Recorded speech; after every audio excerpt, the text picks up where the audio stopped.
Welcome back. You are watching Today on this Friday morning. It is time now for The Grill this morning with Sylvia Jeffries and Alicia Loxley. And in Melbourne, we have George McEncrow. Good morning to you all. Good morning. Thanks for joining us. Controversial on this one. Doctors are calling for an anti-vaccine campaigner to be banned from entering Australia. Dr. Sherry Tenpenny, an osteopath in Cleveland, Ohio, claims that vaccines are linked to autism, asthma and autoimmune disorders. Now, Alicia, you spoke with the doctor a little earlier and we'll be seeing that interview very shortly. Her views are seen as promoting fear, paranoia and misinformation. Calls, though, to stop her from entering the country.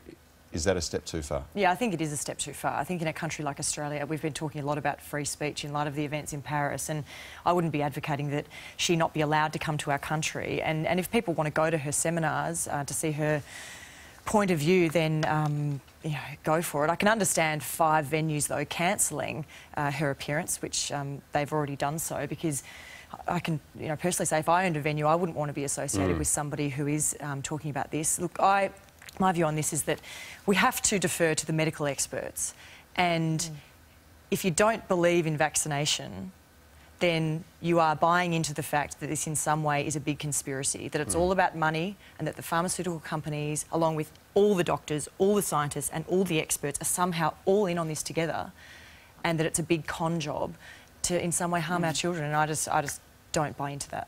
Sylvia, there's been a massive campaign to stop her from coming here and to get these shows cancelled down.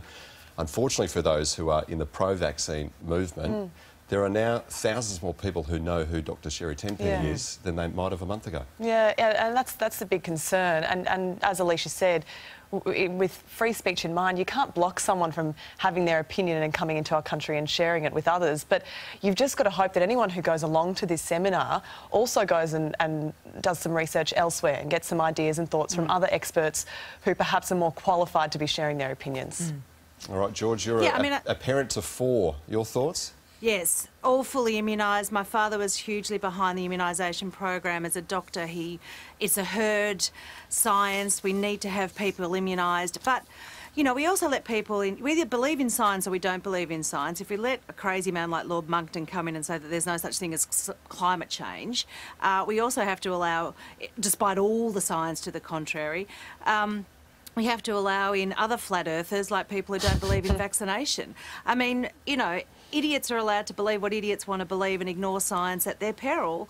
They're both kind of dangerous people in that they're refuting blind studies, controlled experiments, every bit of data, and they also believe that scientists are out to mess us around with misinformation for some bizarre profit-gaining. I don't know. I just go by the science. I just like my studies done.